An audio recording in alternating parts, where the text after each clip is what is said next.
Well, what a pleasure it is once again to see all you guys. This is the Beyond Our Value Roundtable. So this is kind of a new, as we now have products produced and they're getting their way out into the marketplace, we're really just looking at getting, builders, contractors, architects together, because now that we're going to be working with, TimberHP products, it's something that's very important to get really, more comfort, the people using the product more comfortable with how to use them and other things. This is going to be educational and collaborative.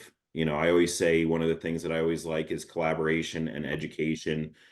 So by the way, my name is Dan Edelman. I'm the business development manager for TimberHP. I reside in Eastern Pennsylvania. I've been basically in the insulation world for the last 13, 14 years. Prior to that, I was in project management, commercial buildings for the most part. And today we're going to be talking about vaporizing myths of vapor barriers. I'm actually going to then go over to Jason Todd, and then I'm going to basically pass the mic over to the other guys that you see on screen. So Jason, just a quick introduction. Sure. Jason Todd, Director of Building Science, also industry support, working out path to market for some of our products as we move through timber fill, timber bat, cranking that out now, and timber board coming soon. So excited to be part of this group of Jedi Council on vapor myths. And I'll pass it along to the next. Coming from green fiber, cellulose insulation, project management, contractor support, swung a hammer for a little bit, installed plenty of insulation back in the day, and did some professional brewing as well. So like I mentioned before to the group in my introductions, I kind of like the weirder sciences. So. Yeah. And then we'll just go right down the list. So Ben? Ben Bogey, Principal and Production Manager for BPC Green Builders in Connecticut. I have the peculiar distinction of being a third-generation high-performance builder. A lot of you have probably heard this before, but my father and grandfather were doing high-performance building starting back in the late 70s. I did my best to find my way out of the industry as a teenager and was unsuccessful. And 26 years later, here I am. Well, thanks for joining us, Ben. Happy to be here. And then next, Randy Rand. Yeah, I'm Randy Rand, Passive House Maine Training Director here up in Maine. Also a Passive House certified tradesperson out of Orono, Maine. So been a builder for the last 10 years, been in the architectural and engineering field 10 years prior to that. Just spend my entire time, interested in high performance and making our facilities better to live in.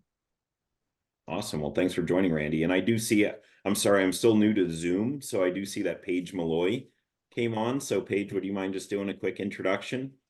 Yeah, sorry about that. I was having that issue. My camera was covered. I'm Paige Malloy. I have a background in insulation. I worked for a mineral wool manufacturer for a few years, and then the Henry Company with weatherization. So big fan of airtight and vapor open assemblies. And now I'm here at TimberHP, and yeah, just happy to be here. And it's great working with you again, Paige. It is very nice to work with you again, Dan. Kill it out in the field. So Paige is going to be in the background, just kind of fielding any Q&A. You could basically just, if you go to the Q&A section, definitely just put in any questions that you might have, or if you just have other random things that you want to bring up, where you're from, introduce yourself, go into the chat, and you could just kind of plop in your information right there. But yeah, so thank you, Paige, for joining. No problem. Thanks for having me. And I already said it, so if I do answer, it'll go to everyone. If anyone was on the Beyond Our Value, I kept responding to just Dan and I without knowing. So I learned and I'm ready. Yes, we're all learning here. So, and then next, Travis. Hello, I'm Travis Brungart. I'm one half of Catalyst Construction in Prairie Village, Kansas. We build new construction, custom homes, as well as high performance renovations. And yeah, that's me. Awesome. And then the other half. Hi, I'm Joe Cook, the other half of Catalyst Construction. Yeah, high performance builders and remodelers. we self-perform a lot of our high performance details. Awesome. Thanks for joining again, Joe and Travis.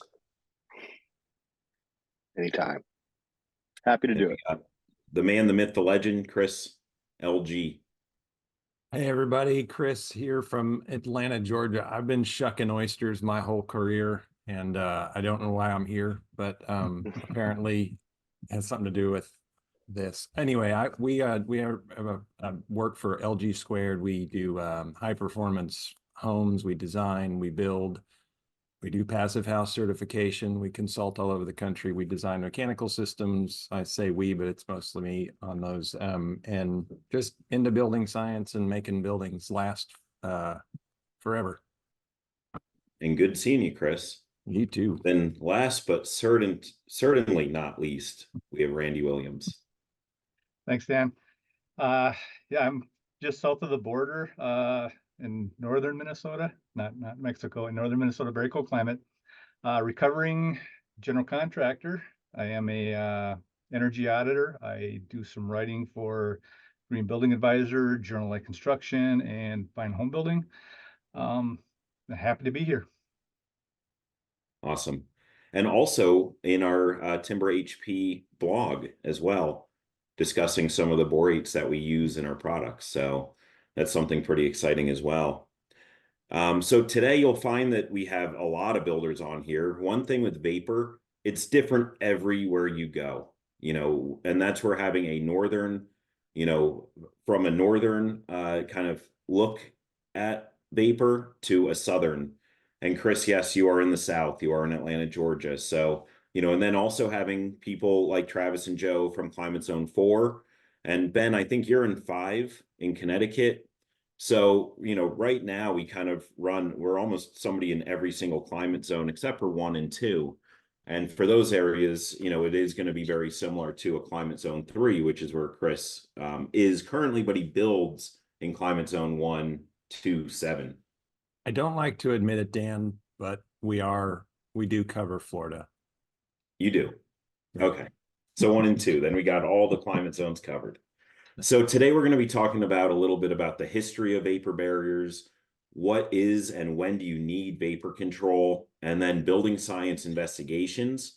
And we're going to be doing a little trivia game on is it air or is it vapor? And Randy Williams has a bunch of pictures of, problem areas, and we're going to discuss what it actually is. And then, of course, at the very end, we're going to have a live Q&A. If there are any cues, any questions that come in, then Paige will actually pop on and she could ask them live also to all of us. Yes, bonus points. If you see my face pop up, a good question's coming, and I don't get attention, and you call me out, you get 1 point. Awesome. Sounds good. All right. So a little bit of history on vapor barriers, and actually where I'm starting here is actually something that Ben Bogey, I was sitting in the Building Science Symposium, I think in Denver, Colorado, might have been Connecticut, might have been Austin, Texas. They're all over the place. So Ben, do you want to just kind of go through, I think I pulled some of the pictures that you had on your presentation back then, but just kind of talk about why we ever thought about putting vapor barriers or plastic in our homes? Well, I appreciate the credit, but this is actually, you stole this from Glenn Matthewson's presentation, but I'll take it. I'll take his credit. But I can touch on this. So the reason we started to introduce vapor control into our buildings is historically we had these buildings with no interior insulation. So there was a free flow of heat and air movement through them, which would allow these structures to dry out. What started to happen is in the 30s-ish, as we started to introduce insulation into buildings, we started to slow that flow of moisture through the building assembly. And you start to see, like this bottom picture here, you start to see paint peeling off of the building because it no longer had the drying potential that it previously did with the slowed energy flows. So, there was a rash of, painters who would say, oh, I won't paint that house. It has insulation in it. And what started to happen is we started to learn about what was causing this mechanism to happen. So we figured out that we needed to slow the wetting of the backsides of those claddings. So we started to introduce vapor control on the interior of the buildings to prevent the moisture from getting out there and causing that paint failure. And what were the early reasons for, or not reasons, but the early on vapor barriers that we were using? They were Good question. plastic. It was actually my understanding of it is that that it was an architect's idea. So I take the fall for that one. But it was an architect's idea to require vapor barriers in walls when this started to happen, and then it found its way into the code, and then from there is where we got to today. Just all of the things starting to fail, and then we started to dissect, deconstruct walls and see what was happening, and said, well, that wasn't such a good idea, at least not in Florida. So that's when we started to see changes, big changes. Yeah, and one thing like the painting, the peeling paint, that's one thing that I see often on this time period of homes. And there's also something called a rain screen that could also really make it dissipate the need to have to keep painting your siding, because now you have an added ventilation channel behind your siding. So, and we'll get into like some of the reasons where you don't need vapor barriers and why you don't need vapor barriers in just a little bit. But Yeah. next, vapor Hey, versus air. Dan, just one more little bit of Yeah, like course. outside resource too in that history side of things, because I love that stuff. And it's a building scientist by the name of William Rose, and he put together Water in Buildings, which I think I've tried to read about 10 times. And I may have finished in fits and starts throughout my career and life. But early on in that book, there's some great stuff about this, and it's absolutely true. The paint failures, there was a point in history where painters were refusing once a home was insulated because of the issues, because we didn't quite understand that. And I think it was referenced. I believe there's a tie-in to crawl spaces, and the moisture in basements and crawl spaces that are certainly an issue, and where that goes, and the whole thing with stack effect, and started fixing one problem, and lo and behold, got another one down the road. But just throw that out there. If you really want to geek out, see if you can get yourself through that book. And I bet also balloon framing, because it's connected to both your basement and your attic, you're bringing a Absolutely. lot more moisture up through that wall cavity. Yeah. Dan Colbert chimed in as he's gotten 10% each time he's tried. He's up to about 40%. So I'm not the only one. And then I see Paige just jumped on. Yeah, Oh, you're on mute.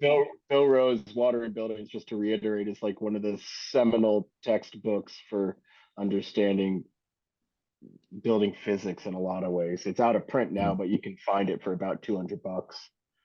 It's worth And he paying. does, I'll pitch for him. He's actually got a blog out there too, and Yeah. it's good stuff. It's infrequent, but certainly good stuff. Can we just reiterate or touch on again the early barrier products that were used, the types of materials? Were they just plastics, tar paper?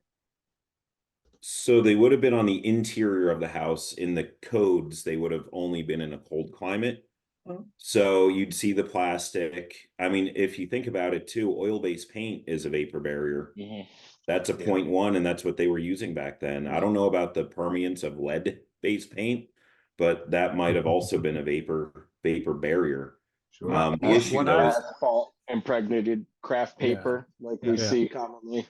I ran into investigation I was at last week where there was craft-based paper stapled in the center of the stud cavity with no insulation. And I think that was more for wind. Brilliant. Wind, keeping the wind from blowing through, but I think it also had a vapor component to it. So. Yeah, you also see a lot of foil-faced. The foil was probably, honestly, that's more than even any plastic, but foil-faced was probably the #1 in craft-faced. Yeah, there were earlier bat products with craft, and certainly even wood bats early on that were much too thin to fill a cavity well. But yeah, interesting stuff. Early days. Yeah, I think, don't we have somebody that collects wood fiber insulation samples from history? We In have our somebody that collects insulation samples from history. Some of insulation. them are Okay. wood. Yeah. Okay. It's, bagasse and other bio-based stuff, but a lot of that fell by the wayside over the years, for sure. Sounds like somebody's a ladies' man. Little Yes. collection of wood fiber samples. That's a party man right there. Absolutely. Hey Travis, since you're on and it looks like you kind of got settled now. You're not sitting next to a hose bib in a hot tub. No, we don't let him hose. So I'm glad you didn't go back in time, by the way, being so close to that hot tub. But could you just kind of go through like vapor versus air and, air Yeah. leakage versus vapor? Yeah, I think that the thing that people get hung up on is that really, if you think about it, air leakage is the primary transport mechanism. So vapor rides on air. So if you do a really fantastic job of your air sealing, you greatly reduce your vapor risk. And if you master that little simple thing, then all the hard things get a lot less hard. We can dive into the nuance of all that stuff and permeability of different materials. Even when you have a perfect air seal, you still can transport vapor through. And some of our higher performance membranes allow for different measures of that. And then certainly insulation products that have a higher level of permeability allow for that as well. Even though if you put your lips on it and blow real hard, you're not going to feel the wind on the other side. It's not, the insulation is not a perfect air seal, but there are some membranes that are very reliable air seal that still allow great vapor transmission. And the thing with vapor permeable insulations is the ability to dry out. I know that they're, not so much air movement, but vapor movement will get through these materials. And what you're kind of seeing on these diagrams, and if you catch me, out, I'll explain this with a doorway, but basically people walk through a doorway and that's like air. Vapor, I just try to walk through the wall and it won't work. So then I basically, if that wall is cold enough, I'm going to then condense on that wall. And that's kind of the difference between air and vapor. Air is going to find that hole, whereas vapor is just going to run into whatever it's going to hit. Something to be aware of, and it's not to nitpick the terminology, but water doesn't actually condense in the wall assembly. So people often think that they're going to open the wall up and find streams of water running down on the interior side. That's not what happens. It adsorbs into the material and it gets pulled into the structure of the material. Under some limited circumstances, it does actually condense. Yeah, especially if you're in Randy Williams area, and you'll see that actually the vapor goes right from a gas to a solid. So it actually turns to ice on the back of your sheathing, and I've seen that before. And then it will turn into a liquid, and if it doesn't absorb into that material, or in April, you'll get a puddle on your floor. So that's where I think hydric buffering is actually a positive when you have some of those situations. What's hydric buffering? Huh? What's hydric buffering? Just absorbing. We're not going to get too much into that part of it on this. Are you guys really going to mention it and then not talk about it? Like, this is one of the first things that got me really hung up on vapor that made me want to kill myself. Sure. Like the idea that you're going to take an assembly that's working relatively well and then decide that you're going to make it safer by distributing moisture through it, holding it, and then allowing it to dry more slowly is kind of a hard thing to wrap your mind around when the first job is to keep the water out, right? Yeah. Like I had a really hard conversation with Mike and Emily early on about this. I was like, hold on a second. You guys want to hold the water in the wall for longer and spread it out? Like, I want to know right where the leak is. But there is a benefit, and Ben takes advantage of this all the time in his double wall assemblies where they're just jam-packed with all sorts of dense packed insulation. You end up with essentially a sort of a safety valve. Is that fair, Ben? Am I making that? It's like a capacitor of dealing with moisture. Like the way I explain it, and this isn't the perfect physical explanation of it, it's like, say we take a piece of paper, right? And we dip this into a saucer of water. You're going to watch the moisture get pulled from the really wet area to the drier areas. That's essentially what hygric buffering is doing, is it's going to take any point source condition of water inside your assembly, and it's going to pull it to the drier areas of the assembly, which allows it to mitigate harm, because then we're lowering the vapor pressure and the capillary pressure and all that at that location and spreading it out to areas of the wall so that it can dissipate more evenly and faster. So you end up with, yeah, kind of like a buffer or a capacitor for moisture in your assembly by having hygric buffering. Mm-hmm. It's almost working with the properties of the second law of thermodynamics to make this problem using those properties to then fix the problem, which is, vapor drive is high pressure to low pressure, hot to cold. It's always looking for somewhere else with lower pressure. It's why you have, if it's hot outside, you've got the sun's driving inward. If it's hot inside, it's driving outward. But it's this buffering is sort of dissipating that and saying, okay, well, let's not let it be a problem. Let's work with it and use it in a way to help resolve the issue and deal with the vapor. And that's where having a truly vapor open assembly is beneficial, because then it's going to dry in the summer and in the winter. It's not just going to be able to have one way of drying potential. If you're in a climate where it's safe to do vapor open assemblies. All of them, it's based on your assembly though. Yeah, sure. Yeah. Sure. So when vapor control. Thought in real quick. Yeah. That hygric buffering, if what we're talking about is building buildings to last longer, I heard a couple of people mention that in introductions. We have to assume that something's going to go wrong with the building sometime in its lifespan. We're going to have a cable guy, though they're on their way out. Somebody's going to come through and put a hole somewhere where we don't want it. We're going to have a breach and a flashing somewhere. We're going to have a pipe leak or something like that. If we build with materials that are vapor open and have hygric buffering, they're going to be able to better withstand all these incidental oh shit moments that are going to happen over the life of the building and result in a building that lasts longer. I think that's the key there, is the incidental moments, when it comes to that. If you've got an issue and you've got constant, water coming into that assembly, then that's never going to dry, So, but it's that incidental case that I think it's really helpful. Mm-hmm. Mm-hmm. Yeah, it's that whole wetting potential is less than the drying potential. That's what we want. We don't want the wetting potential higher than or greater than the drying potential.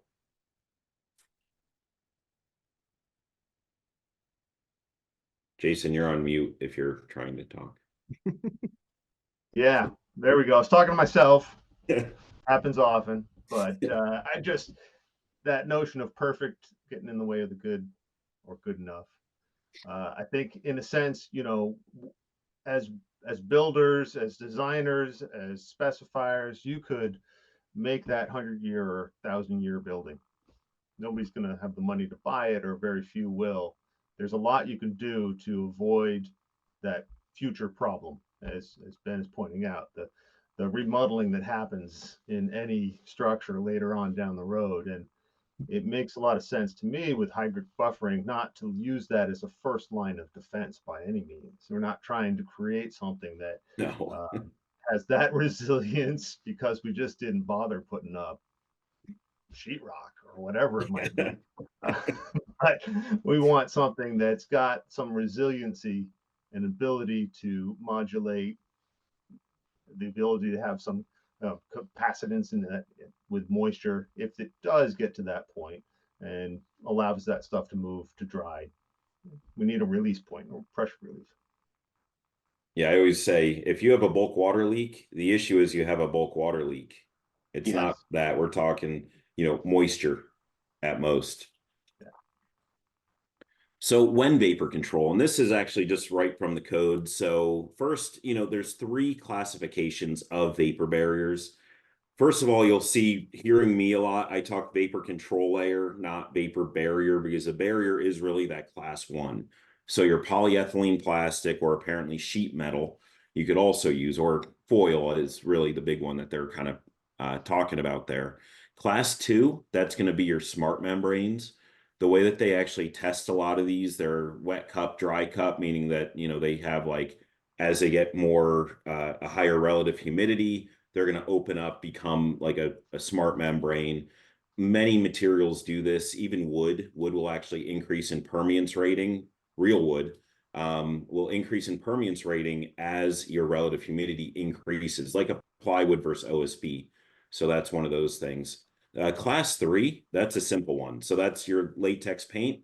And actually, this is what Travis and Joe, this is how their interior vapor control is. Mostly because they're in climate zone 4. So, you don't need that class 1 or class 2. I know you guys have been using class 2 for air tightness, belt and suspenders approach and whatnot. But tell us about like your typical wall assembly. You want that one, Joe, or you want me to get it? No, go for it. I'll chime in. So typically we're using, you know, a 2x6, 24-inch on center framed assembly. We very frequently use like a zip system. So our air control and water control, bulk water control is at the exterior. So that's really where we're accomplishing the bulk of that work. And then we favor vapor open insulation strategies to the interior. But most recently, I think what Dan was referring to, and there was a video that came out on that yesterday with our good friend Randy Williams on it, as well as Matt Damon. We've been messing around a little bit with some Sega Myrex and essentially moving that air control to the inside. So I hate to say typically because you never know what's going to change, but I think for the last 5 years, maybe 7, all of our stuff has been that exterior air and water control with vapor open. We want to dry to the interior. We don't want to inhibit that. And a latex paint is an adequate permeance to allow drying through to the interior, where we can manage our humidity and moisture loads with our mechanical equipment, which is, we're all about control. Our clients expect that level of control. And so that's how we've been managing that. Not throttle. I am not a fan of throttle. I was almost going to chime in earlier when you said smart membrane. I was like, that's not really what that is. But I know that's what everyone thinks of it as. Variable permeance is my preferred nomenclature. But you know what? As long as people understand what you're saying, I don't care what you say, Dan. Yeah. I think it's responsive vapor membrane, or I know Randy. According to the code. Yeah. Yeah. So basically what this slide really is talking about is how do you get to that class 3 vapor control? When we start looking at, some of these, you're looking at, like I said earlier, the rain screen, you're not going to have that paint peeling or anything else. You also can use continuous insulation. You're really just warming the sheathing. One thing that I always think is kind of interesting how these codes don't really mesh together, because like climate zone 5, for instance, a 2x4 wall for the vapor barrier code, you actually need less R value on the exterior than if you have a 2x6 wall. And the sole reason is now your heat in the winter has an R22 to go through instead of an R14 to go through. So now you're keeping that sheathing even colder, and now it's more of a condensing surface. So when that vapor migrates through the wall, you could have some condensation there. And Dan, there's some, you just mentioned the continuous, and since that's sort of our forte, just want to mention that there are ways to design and build walls also that they, by pushing that moisture risk line further away from sheathing, you can design walls to have less and less risk of it, and it does require some robust assemblies, sometimes putting everything to the outside and super thick, and it really pulls that moisture risk line away, using materials that are vapor open, and the insulation allows it to move, to stay away because of that, the temperature of the sheathing. Just like you mentioned, if it stays closer to the interior and the temperature from outside is further and further away from that point, your assemblies become less and less at risk. But some of these assemblies are also, like these double walls, they manage the moisture that gets in them, whereas you might have some assemblies like this to the outside. And I'm just mentioning it's a possibility to keep your moisture away from all the areas that you don't ever need to put them at risk of needing to dry out. you know, like just leave it to the outside of the building, outside of your structure. So there are ways to do that as well. And you're not having to deal with as much of the, you know, so much focus and attention on some of these vapor, all of your, you know, the vapor of you know, control layers that keep it to the outside, get it away from the sheathing is what I'm getting at, basically. Mhm. And Well, yep. one other thing with this class 3 vapor retarder permitted for section in the code is I had a conversation with Coda Ueno a few weeks ago on how that got created. It's really more importantly, it should be listed as a ratio, not as, for instance, in my climate zone of 7, it's lists at R10 over a 2x4 wall or R15 over a 2x6 wall. But what happens if we use a different type of insulation that has a higher R value? All of a sudden this R10 or this R15 might not be enough to the exterior to address that. The ratio is really what we should be paying attention to. And that's what Joe Stebrick from Building Science Corporation tried to push the code to. And the code said, no, we're just going to keep it simple. We're going to list this. This is more common. So, but just be aware, if you end up adding more cavity insulation, that amount of exterior insulation may also have to increase. Yeah. Yeah. Randy, I think that ratio is in the code for a roof application. For Yeah. roof application, you're correct. Mhm. It's same concept, different slope. Yes. Yeah, now when I know with vapor permeable continuous insulation or exterior insulation, talking to Coda, he said that the ratio is still, you still want to go with the ratio, but Mhm. it's still able to dry to the exterior. And a lot of these, you only, when you put, like, I'm going to say foam on the outside, you know, you're going to basically reduce that drying potential outwardly. Whereas, you know, so if you don't have enough on the outside, you are going to potentially have an issue. But with vapor permeable exterior insulations, it's still able to dry outward. So, you know, if you're at 28% in climate zone 4 and the need is 30%, you know, that's something that, you know, again, they're designing it for that 1% of all days that's like that. And you're still actively drying that wall assembly. Your drying potential is definitely greater than your wetting potential. So it doesn't immediately detonate. Sorry, it wasn't worth going in for the joke, Randy. Please continue. I take that back. That ratio for roof is not a ratio. It does specify. I actually wrote an article for Green Building Advisor on that. It lists the R value compared interior to exterior strictly as an R value. And when the code got changed to that R16 and the 20 or R60 in the 2021 code, they didn't update that table with current R values for the interior insulation. So it is a ratio that we need to follow. Just remember that. It's just, you're probably gonna have to find that at Building Science Corporation or on that Green Building Advisor website. Yeah. So yeah, if you don't know what climate zone that you're in, I put that little map on there so you could actually see what climate zone that you're in. Typically, I know with the roof assemblies, since we're just talking about ratios, it's normally 10% less than whatever your climate zone. So for instance, if you're in climate zone 5, 40% of that R value should be on top of the roof as continuous and 60% underneath. It's always better to go higher on the exterior than, you know, get it close. I know our good friend Jason Becca Brady did a roof assembly similar with 5 inches on top, and then basically the ratio was right at like 35% in climate zone 4 in Missouri with all vapor open products For the walls?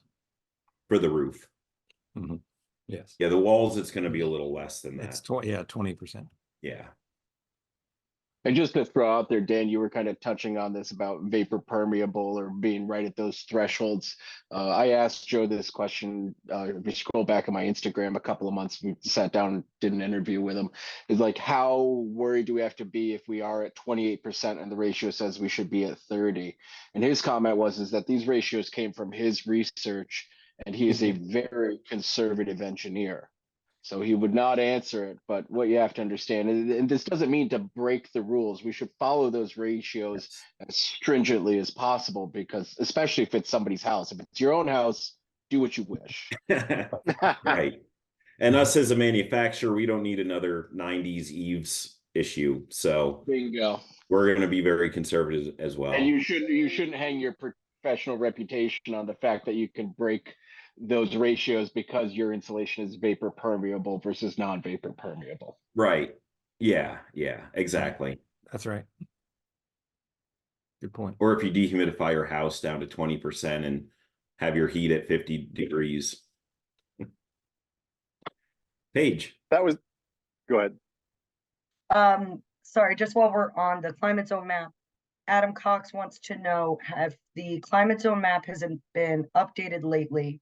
And is it different? Do we know how updated this picture is, or this version? I'm going to go to Randy. I know there's some counties in Minnesota that now are in climate zone 6 that were in 7. Yeah, the map changed in the 2021 energy code. Now, it hasn't been adopted everywhere, so not very many places have updated the map, but all of Wisconsin, in the map, it shows there's a good chunk of Wisconsin that has climate zone 7. Nothing in Wisconsin's climate zone 7 anymore. It's climate zone 5 and 6.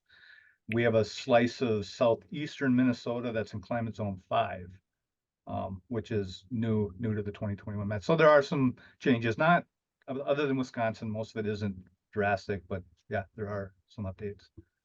If you find yourself on one of the borderline regions of this map right here, you may want to check the updated, because we're right on the borderline of 4 and 5 currently, and we're waiting for 4 to kind of bump its way further north, and we'll be in 4 for some of our projects.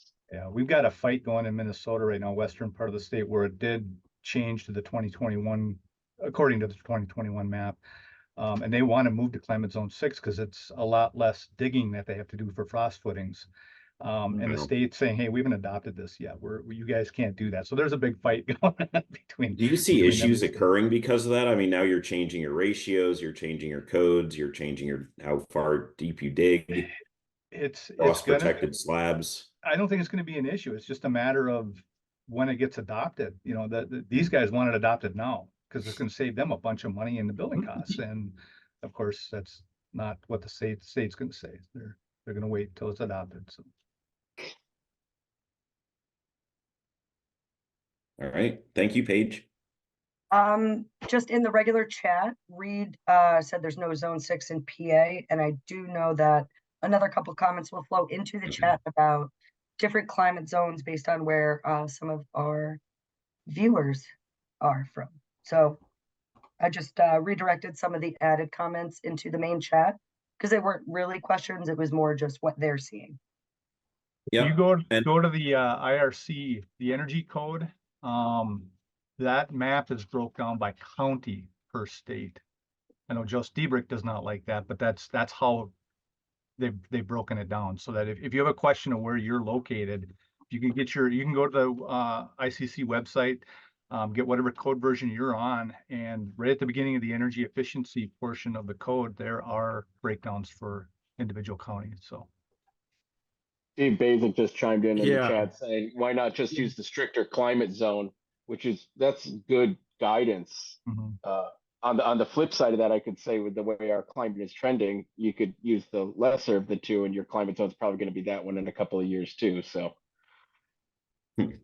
it has cost ramifications too, and that's part of why we've tried to go just explain to clients that we're going to a stricter climate zone, and then it turns out, you know, when it comes down to budget, they're saying, well, no, you know, so they're love the idea, and in principle, in theory, I was going to say the same thing as Steve, but then you know, there's always something, but you know, having the budget drive things, it sometimes gets you away from it.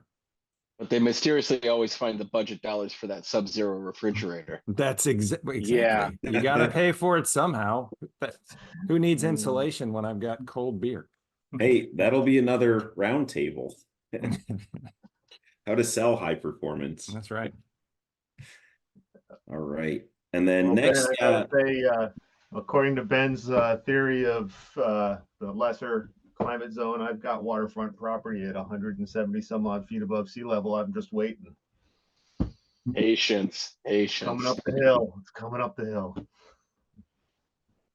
And then what are good air controls on the, I'm going to put the air control layer on the exterior, but what are some of these? I mean, you could kind of see the green integrated sheathing. You could see that other one, which, they're all going to have different perm ratings, and it really is going to depend on what climate zone that you're in for which of these is going to be. I'm not going to say work the best, because I actually know a guy that actually, Ben, what is it that you say about products? What's the best product? So the best product is the one that you can get locally and feel confident installing. There you go. I don't care who manufactures, what type it is. If you think you can do it well, that's the one to use. I was gonna say that the best one is the one that's installed perfectly. Mm-hmm. So on top of that, I mean, product is such it can be important, but what's paramount is execution. And if you can use just about anything that's available, as considering that it meets all of the requirements of permeability and everything else, it's installed perfect, it's the best one. I know builders that are building some of the tightest blower doored passive houses I've ever seen up here in Climate Zone 5 that still use tar paper for their WRB.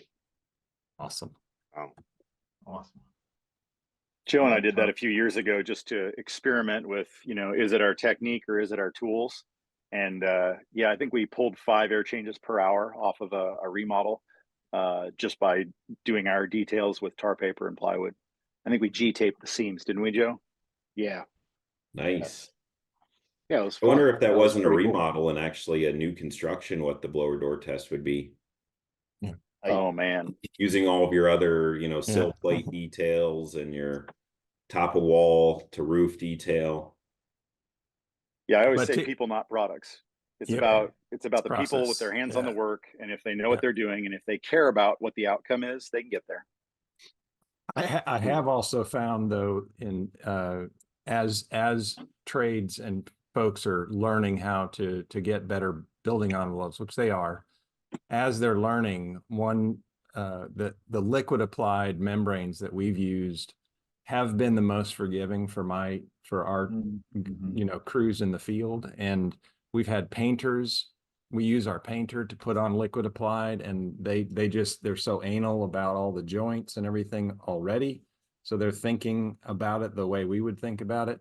So we're using them we got a 0.05 ACH 50 on a house in Georgia with all liquid applied. And I think a large large reason for that result is because of the liquid applied and the sort of ease that they found in getting that completion of the envelope. So I think as an answer to this is liquid applied is probably the most forgiving that we've found so far. But again, process, tapes, whatever it is, you can get there. Chris, were you able to breathe in that house? I mean, at 0.05.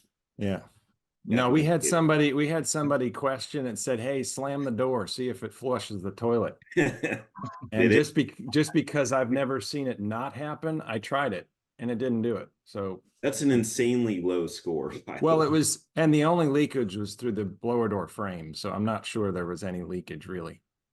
I mean, there was just fog was gushing out the blower door frame, and Got a question. Stacy wants to know if this was a passive house retro or new construction. Which one? The one you were just talking about with the. That was new construction. Yeah. Yeah, we are in the middle of doing a retrofit right now, 1920s project, and it's that came in at 0.3 ACH 50, and it's using liquid flashing at the seams of the sheathing and all the penetrations, and it's that was the pre-rough in number, but it's holding that. We haven't got the windows in yet, but that was a retrofit at 0.03. Thanks. And then how about any experience with peel and stick or fully adhered membranes? None like 'em. positive. They're hard to use, Randy. How do you Yeah. I do it? like it. I like working with tape. Yeah, Big my whole house 3-foot is, wide. yeah, it was 4 foot. Yeah. The Henry stuff is 4 foot. Cool. My house is all board sheeting, and I didn't want to redo the sheeting. I didn't want another product, so I chose Blueskin as my main air control layer. And of course, I worked solo on it, so I did not go horizontal. I went vertical with the install, and I like it. I like working with it. I like the way it performed. I like the way how easy it was to do for me, anyways. I know I've talked to a few people that have nightmares about that stuff getting wrapped up in it and stuck to your head or whatever. And yeah. Yeah, It just takes contract- patience, Mhm. a lot of patience. Yeah. My contractor, I gave him all the rolls and he ended up throwing them in the dumpster and getting Typar and putting that on when I was on a work Ouch. trip. Yeah. That I stuff didn't know that isn't- until I was doing my own remodel and I pulled it off and I was like, there's not my fully adhered membrane. It's Typar. And that's where all the smoke was coming through when you tested my house, Randy, Yep. through the basement. And I balloon framed in an 1874 house. So Randy, I'm sorry. Yes, my blower door does travel every once in a while. Yes. Rand, were you going to say something? I think I cut you off. Well, I think it's just planning ahead on any of these materials that you're going to use and understanding where all your terminations, your connection points are going to be to keep them continuous. And if you're planning ahead, no matter what product you use, and understand that product, and you can have advantages. We've done plenty of peel and stick laying on the ground, and it's much easier to do before you've stood that wall. So thinking about how all those connections happen ahead of time really helps with any of these products. Yeah.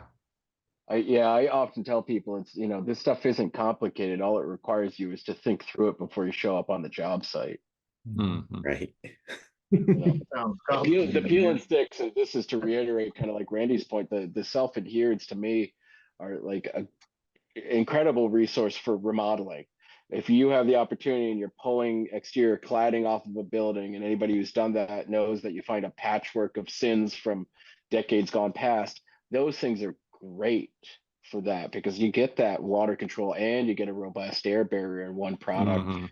Yeah. There is, that nightmare about them sticking to themselves and all that. If you choose the acrylic based or even some of these newer co-block polymer based adhesive package products, they are much more forgiving. You can, stick it, pull it off, replace it. If it sticks to itself, you can undo it. Whereas like the modified butyl products are much less forgiving in that realm. And Paige, it seems like there's another question.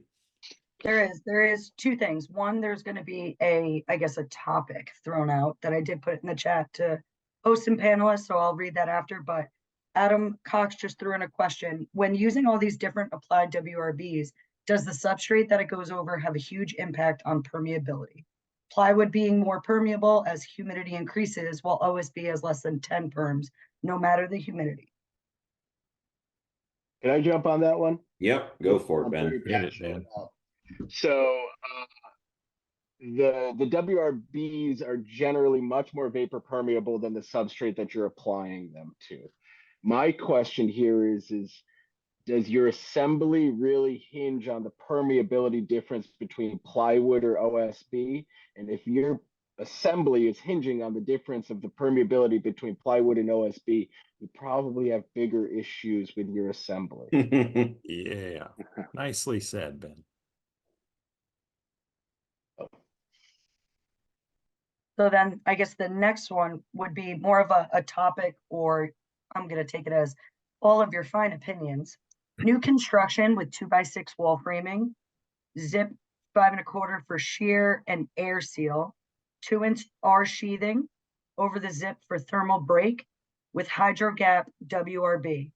If we plan to fill the wall cavity with TimberHP, can you guys discuss this assembly? Pros, cons, vapor, etc. Well, so what climate? That's going to be the first question for me. Well, Mhm. Johnny, what climate? Well, We'll before get we back to get, that one, okay, yeah, Pete?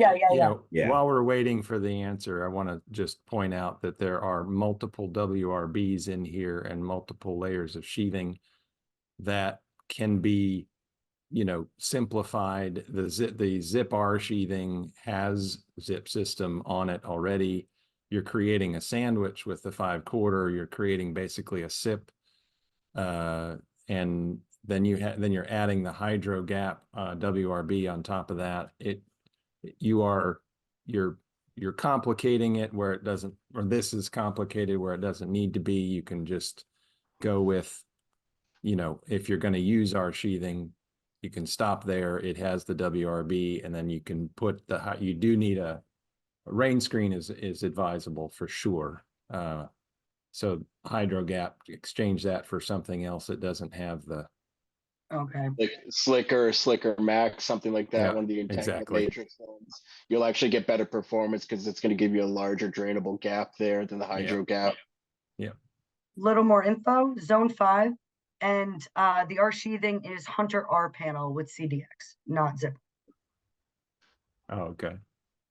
If you Well, can then- get your structural engineer to sign off on it Right. as being applied directly to the studs, then you can go that route. Otherwise, then you need to do that first layer of sheathing over your framing and then the Hunter R panel, which at that point I would argue, depending on the thickness of the R panel, why don't you just go to the Zip R at that point and get your shear and your continuous thermal break in one shot? Or better yet, why don't you just put the Zip on and then apply a couple inches worth of timber board outboard of that, so then you have a vapor open, continuously insulated assembly.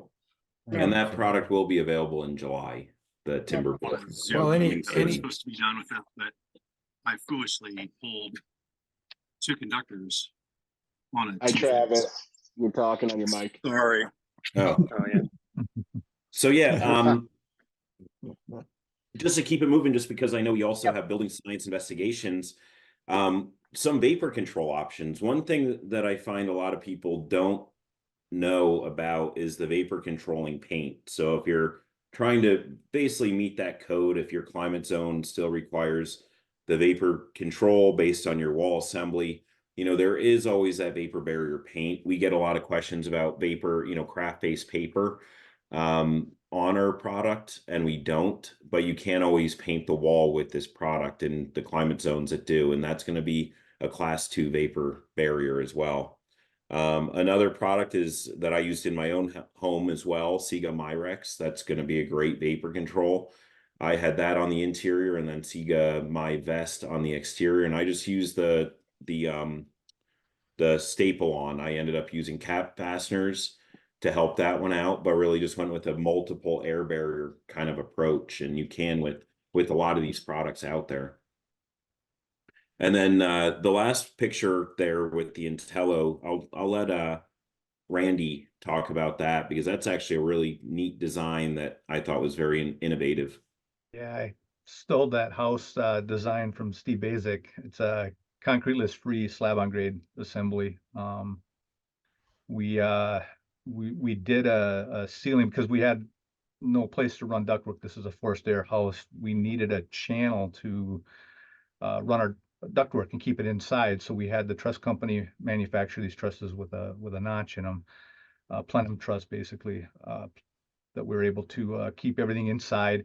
And we just lined it with that smart or variable vapor retarder. Turned out well. Matter of fact, I have to go back and revisit that house. It's now 5 years old. Hard to believe it's that old, right, Dan? Dan was there. Yeah, has it been that long? It's been that long already. How's it performing? It's beautifully this year. It's way warm, so they're very thrilled this year that they have almost no heating costs. But it's an article I'd like to write and just kind of touch up on that assembly. But it turned out good. Yep. And I see Steve Basic is actually on. So hello, Steve. Get him on here. And then building science investigations. So this is where we have a little fun. We actually see some things that might not have gone the right way. And I'm gonna kind of have Randy, because this is ones that he's seen, kind of explain them, and then we can kind of discuss what, if it's vapor or is it air issues. Mhm. Okay, so the first one is cold climate house. Fairly high performance. It was well built with a humidity issue. I So should say. the RH in that house, when that picture was taken, it was probably Someone is at the back door. 20 below. And with that high humidity, you can see what happens. That's a sliding patio door. They don't seal very well. That area of frost between the two panes is actually an air leak that's condensing.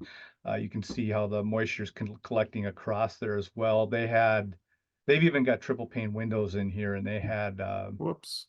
ice build up on triple pane windows during that stretch of weather. But was it actually coming through because of the windows leaking, or was it just because it came around the bend like that? And It was a got on? combination, with that sliding patio door, it is an air leak. Yeah, That's in what the you're looking window, at there. in the sliding glass door. In the window, that's a double pane window in the sliding glass door. They chose to try to save some money, and instead of purchasing the triple pane, they went with a double pane on that. And at that RH, in my climate, Yeah. even 35% would be too high on a double pane. And that's the result. What we did is they had a balanced mechanical ventilation. This was the first year of this home's life, so we had a little bit of construction moisture in there. We ramped up that the air exchanger, the HRB, to really start moving some more air, and we started a dehumidifier for a while, and it took care of the issue. So aren't a lot of people paying money to spray fake snow on their windows? I don't know if I see a problem here. Depends on if it's before or after Christmas. An expensive way to achieve that, though, Chris. I think it is. I think you're right. I think you're right. It's more than, yeah, just get the can. All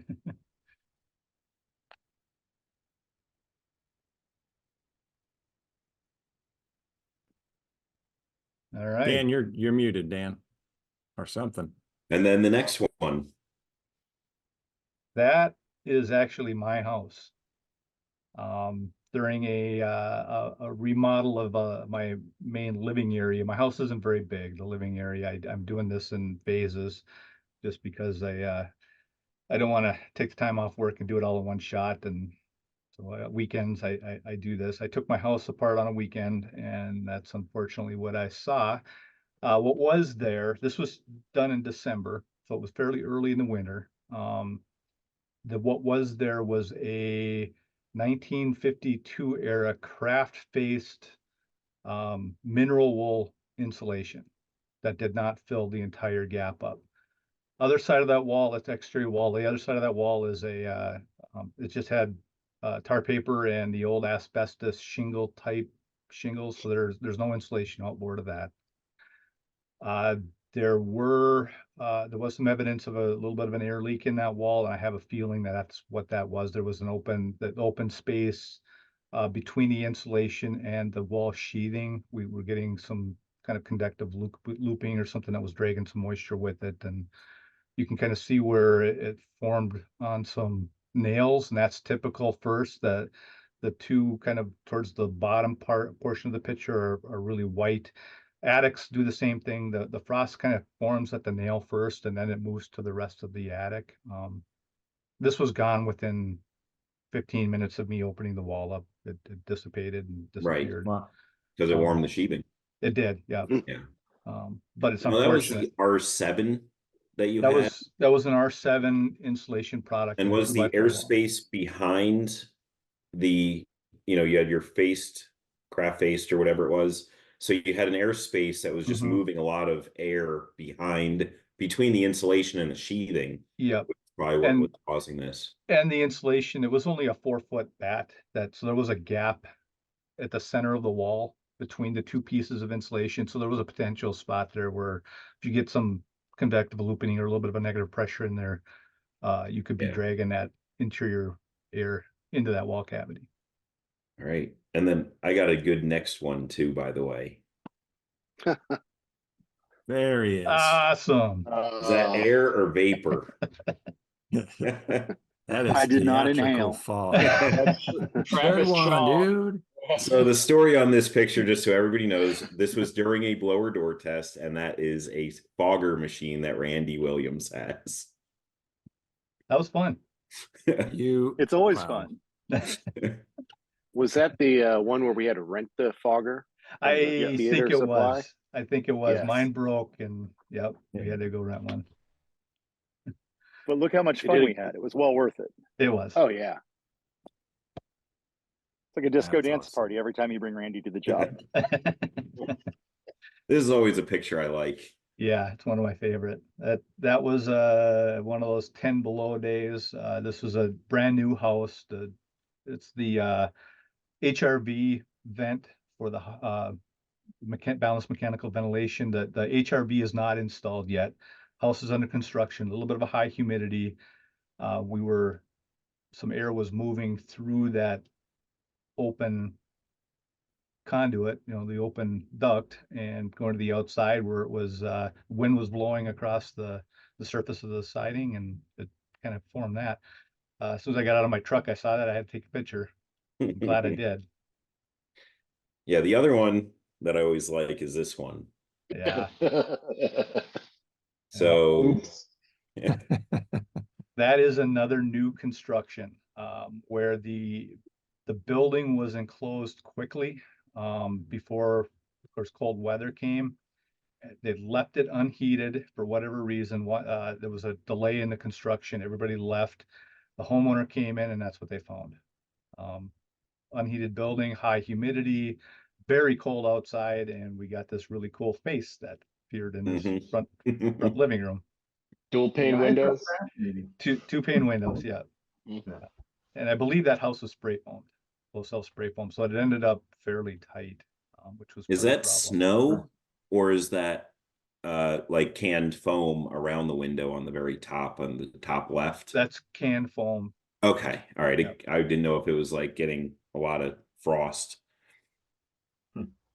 And this one that you and Travis were just talking about on the latest Build Show Network video. Yeah. That one actually it was this fall that I got called to this. This was an inspector working with a potential client that was looking to purchase an existing house. This house was built in 2003. And I found out during the inspection that the roof was a SIP roof. Oh, and dear.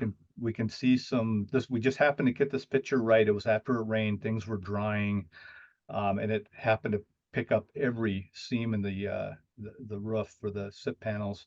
A Damn. big concern. Of course, we indicated that concern to the potential new buyer of this house, who did a little bit more digging, and found out that this roof had been replaced like 2 years prior. It was a steel roof before this, and the entire roof they put new OSB across the whole roof. Which And to those me, lines are actually where the panels are. Seams. Yep, Like it's the yep. line That's in. where the Run panels are. away. Yep. Run away. Yeah. That new that OSB that went over, I'm sure, I mean, we couldn't, the original owner would not give us the name of the contractor that did the work, so we could not figure out what exactly the reason was behind the new OSB, but my suspicion was it was a lot of rot that they were finding on the ridge. And that was their solution to try to fix things up. This house surprisingly had a good blower door test. It was under 1 ACH 50. But it's not always the number. Sometimes it's where the issues are that create problems. I'm not sure that this was really leaking at the roof. I think this was just there were gaps in between each of the panels, a pathway for heat, moisture to rise up into the roof assembly, and ended up creating these patterns and problems. I find there's a lot of issues too nowadays with just humidity in homes, even in the winter months, because they are tighter and having more dedicated dehumidification systems. This one was interesting, is that when we got into the house, there were 20 of those plug-in air fresheners. And the guy, What? I have an indoor air quality monitor. I wanted to run that. Of course, I'm just going to pick up VOCs like crazy. There was a guy in trying to do a radon test, and he said, we got to unplug all these. So that's another thing. What was that? What were they hiding? What were they masking? That's something else. Funny, Randy, that you bring that up. I just went on an investigation a week ago, and we were in this closet, and they have the little incense stick air diffuser thing stunk. I'm like, what is this all about? Sure enough, I go outside. I'm like, we're going to see an issue there. There was no kick out flashing on a stone veneer facade. And you go back in, you're like, oh, it's because if you get rid of the incense out of here, the air freshener out of here, it smells like mold because your wall's turning to mulch. Yep. Yep. One additional note about the SIP roof, that homeowner did pass on that. The potential purchaser did pass on that house, but he didn't buy it. Oh, Wow. good for them. Yeah. Good, good, good. Love to rip apart that roof and see what's going on. Oh, we were gonna, but he wouldn't let us. He said, That would no, be you're not fun. taking Maybe a TimberHP road trip. We could go rip off a roof. Wow. It actually reminds me of a project many, many years ago where we redid the roof. We added, they had some issues, similar pattern here, actually. It was owner built and super insulated, but from the 80s, a lot of fiberglass stuffed into the cavity, but not an entire understanding of air sealing. And we made a lot of remediations, had the sub come out and spray foam an addition that was added on. And before closing in, got a call from the homeowner about a leak in the roof. No, there's not a leak in the roof. Yeah. Went in, found the leak. It was a pinhole through maybe 7 or 8 inches of spray foam that found its way to the roof deck. Wow. And so that one little hole, condensation point at the deck, drip, drip, drip, drip. Same thing. Same thing I found on a house where $20,000 worth of damage from the screw that was attaching the handrail to a stucco column on the rooftop deck. The water was trickling. There's no overhang or anything. It trickled into that hole, down the wall, and then destroyed a hole like all around the window and inside, and just ate it up. And it just peeled. We had to peel back 10, 20 feet from that location just to repair all that water damage. And it was just that tiny little screw. That is an expensive fastener. Ooh, boy. Oh, yeah. And it wasn't even stainless steel. So thank you everybody for still joining. As one thing that you will find out is these roundtables normally go a little overtime, but thanks for staying with us. We just have a couple more things that we're going to go through. This is actually, and I'll have Jason talk about this wall assembly, but this is really like a vapor open airtight wall assembly that we talk about a lot. Yeah, I mean, I just love the graphic and the work that was done to represent this. And yeah, the bottom line is that wood fiber insulations are very vapor open. They actually do need a little throttle to kind of balance things out, slow things down. But we really appreciate vapor open assemblies. I think they're safer, the potential for drying, a little bit of thought before you get to the job site. Someone mentioned earlier about how you design all of this, but that resilience, I think, is the greatest thing about it.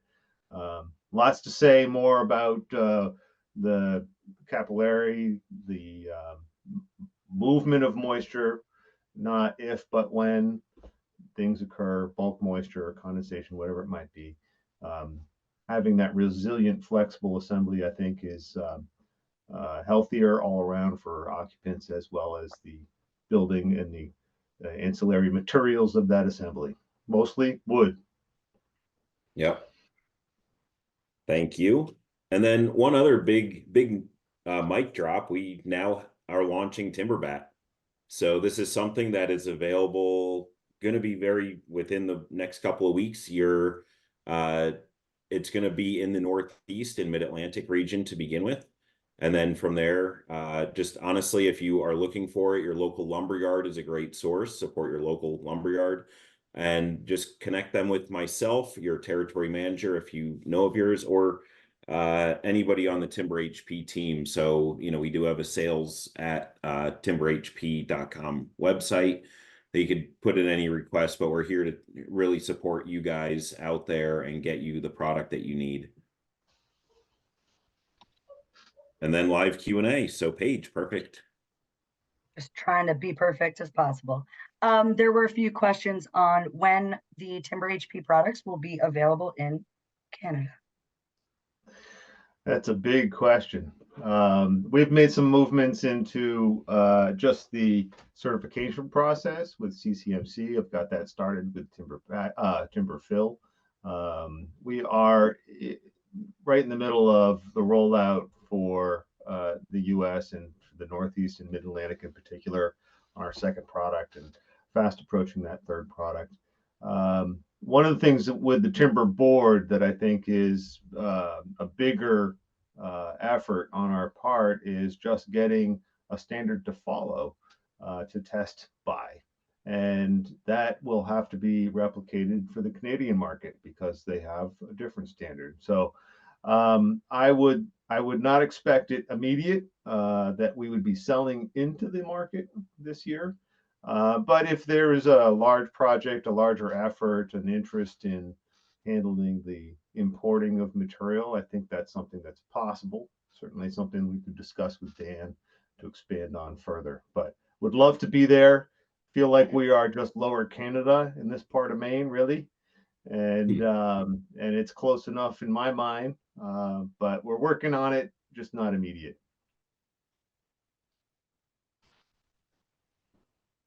Thank you, Jason. And then could we just, Ben, could you please touch on just one more time OSV versus plywood and the impact on vapor permeability versus the WRB that goes over it? Say it exactly the way you said it before. It was perfect. Yeah, so if you're thanks, no pressure there. My memory today fading by the moment. If you're assembly, well, let me say this: if you're looking at the vapor permeance difference of Perm 3 wet cup OSB versus a Perm 1821 wet cup CDX plywood, and you're trying to evaluate whether or not your assembly is going to work based on the difference in permeability between those two materials, there's a much bigger issue at play here. I actually did a data logging research project with Dan Colbert, who was on earlier, not sure if he's still here, where we built 2 double stud walls in the same climate zone, you know, a handful of miles from one another. One of them with a highly permeable Sega MyVest SA and CDX plywood. It's like a Perm 20 flow through. And then we did one with a 1/2-inch zip system on it, like a Perm 3.3 total wall flow through. And I monitored those for 4 or 5 years and watched the wetting potential and drying potential curves of them. And I saw no appreciable difference between them. So what that tells me is that there is not enough of a difference there for it to really matter. You know, I think we have this thing that's happening in the building science community is we learn about these measures and these attributes and we focus in on them like, oh, the one with more is better, the one with more is better. And in reality, what we need to do is step back and look at it and realize that, like, you know, to steal a line from John Straub, we're measuring mouse farts. Like, it doesn't really matter. Yep. Adam says thank you very much. Yeah, you know, to Seabrook's comment though is you know, and this is valid, though it's changing, is that plywood will absorb abuse better than OSB over the lifetime of the material. Though I'm losing confidence in that because it seems like the quality of the plywood that we're getting nowadays is degrading, and we're seeing a lot of delamination and stuff happen where we used to not, because of the fact that the market is using more OSB. So I'm not sure that we're not getting to kind of a tipping point where these things are much closer to equal to one another, especially good quality OSBs like Advantech or Zip System compared to commodity OSBs versus CDXs.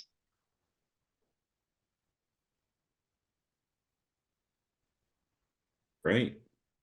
Any other questions from the chat page? Nope, Right. we answered pretty much all of them except one I threw in, and I'm brutally honest, I threw into just the chat with the hosts and panelists. mostly because I didn't want to mispronounce a word. Okay. When building on piers with the bottom of the floor exposed, do the same principles apply for vapor control? Is this assembly treated just like a wall? I just saw Chris Lamore Giddens' ears perk up there. Go, Chris. Well, every assembly is an assembly, and they all need the same attention to controlling air, water, air, vapor, and heat. And so, yes, you have to all of the same principles and the same physics apply to that assembly because it is exposed. There's a temperature difference. The conditions outside and inside are different. So you must design it in a way that's appropriate for that. And yet there's the old Joe Stiebrich, he'll say a wall is a floor is a roof. And and then you just connect them all. So all of your control layers go all the way around the building, all as one, perfectly continuous. So yes. Awesome. I wrote that answer, but figured if we had to hear.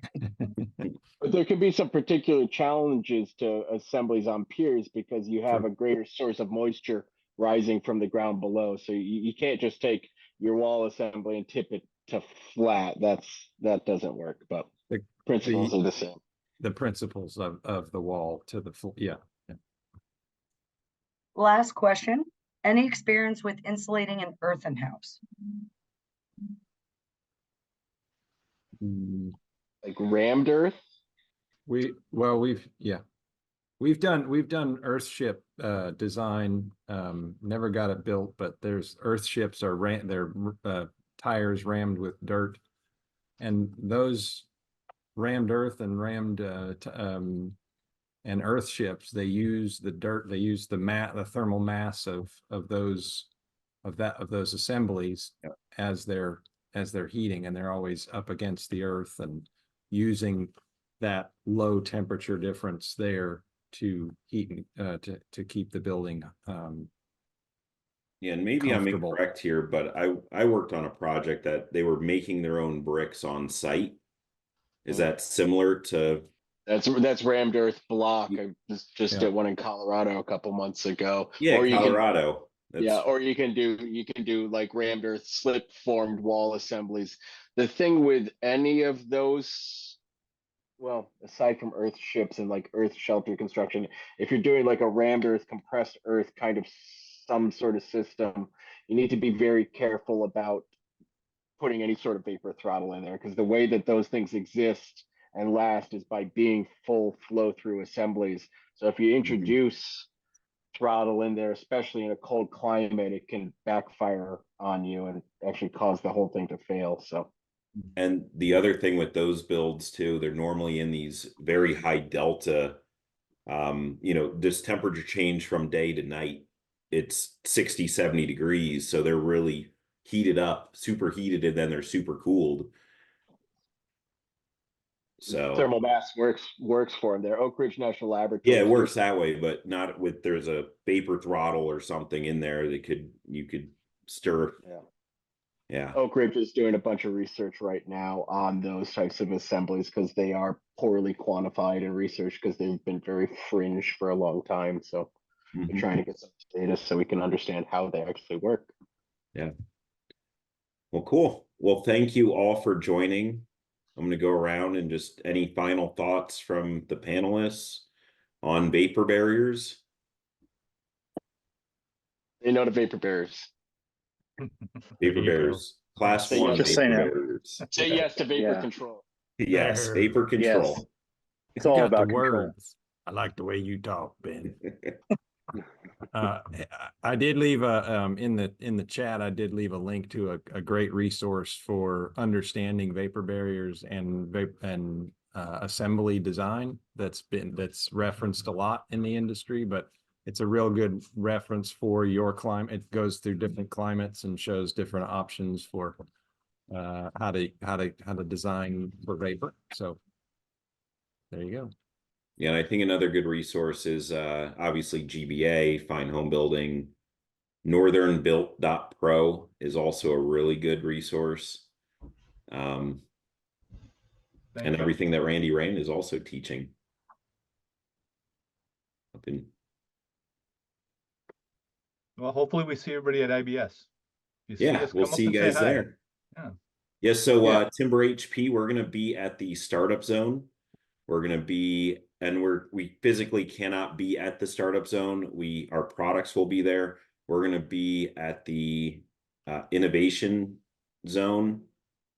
So we're gonna have a small tabletop there, but we'll see everybody out in Vegas. I think the innovation baby. zone is pretty Yeah. close Yeah. to the construction performance zone where you'll find Travis, Randy, Joe, myself, and a bunch of others. It's Or where the cool- craft technique zone. Yep. Might be lurking around there a little bit. Construction performance zone's just a little bit cooler though. We'll see. I don't know. I think Shots the craft fired. technique zone is going to be a little better this year. So, You How are definitely we want going to to settle this, boys? oh, you wait. hit that last presentation at the performance construction zone. That's that should be a really good one, right, Ben? Right? Which one's Well, the this? presentations are going to be great. I think You can Ben see how and I much had Ben's the prepared last, for it, Randy. the last or yeah. the second for the last one. It's you and I. So On the yeah, final day, that'll On be the us final day, hobbling yep. in with a bottle of Advil in our hands. probably. I'm going to say the set design is going to be better at the craft technique zone. So definitely go check that out. I doubt it. Wow. All right, I'm taking you off my Christmas card list, Dan. Hanukkah. All right, guys. Well, till next time, insulate better, live better. Nice. See you next All time. right, Thanks. See you. Thanks, Timber See you, HP. dude. Thank you. All right, take Thanks, care, guys. everyone. See ya.